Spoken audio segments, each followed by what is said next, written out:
Resort web சீரிஸில் பயங்கரமான இன்ட்ரெஸ்டிங்கான ஒரு ப்ரமோ ரிலீஸ் பண்ணியிருக்காங்க. அந்த ப்ரமோவில் என்ன காமிச்சிருக்காங்க அப்படிங்கிறத பார்க்கலாம்.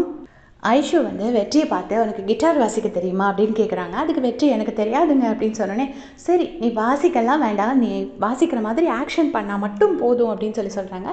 ஓகே அப்படின்னு சொன்னோடனே வெற்றி வந்து கிட்டார் வாசிக்கிறாங்க. ஐஷு ஆஸ் யூஷுவல் மாஸ்க் போட்டுட்டு பாடுவாங்கள்ல, அந்த கிளப்பில் உட்காந்து பாடுறாங்க. இதை வந்து ஒரு பொண்ணு ரசித்து பார்த்துட்ருக்காங்க. பார்த்துட்டு வெளியே வந்து வெற்றியை கூப்பிட்டு அப்ரிஷியேட் பண்ணுறாங்க. இங்கே சூப்பராக வந்து கிட்டார் வாசிச்சிங்க அப்படின்னு சொல்லிட்டு இருக்காங்க. வெற்றியும் கேட்டு சிரிச்சிட்ருக்காரு.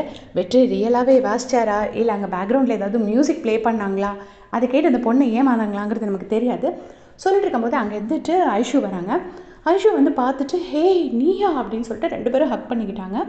யார் அப்படின்னு பார்த்தீங்கன்னா அது வந்து ஐஷுவோட அக்கா. 2 பேரும் அக்கா தங்கச்சி போல் இருக்கு. 2 பேரும் சேர்ந்து ஃபோட்டோலாம் எடுக்கிறாங்க. வெற்றி எடுத்து கொடுக்குறாரு. இவர் என்னென்னா ஷாக்கிங்காக கேட்டுட்ருக்காரு. ஐயோ நெடுமாறன் சாருக்கு 2 பொண்ணுங்களான்னு. ஏற்கனவே முன்னாடி ஃப்ளாஷ்பேக்கில் காமிச்சிருப்பாங்க. இந்த மாதிரி நெடுமாறன் சார் அவரோட மூத்த பொண்ணு ஏதோ ஏமாற்றிட்டு போயிட்டா, உன் அக்கா மாதிரி நீயும் பண்ணிடாத அப்படின்னு சொல்லிட்டு நம்ம காதல் மன்னன் படத்தில் உள்ள ஒரு கதை மாதிரி காமிச்சிருப்பாங்க. அது அந்த கேரக்டர் தான் இந்த வாரம் இன்ட்ரடியூஸ் பண்ணியிருக்காங்க. இப்படி பண்ணிகிட்டே இருக்கும்போது என்னென்னா நெடுமாறன் சார் வந்து வீடியோ கால் பண்ணுறாரு. அதை வந்து தெரியாமல் வெற்றி அட்டன் பண்ணிடுறாரு. ஐயோ அட்டெண்ட் ஆகிடுச்சு அப்படின்னு சொல்லி டென்ஷன் ஆகுறாரு. அங்கேருந்து நெடுமாறன் சார் கோவப்படுறாரு.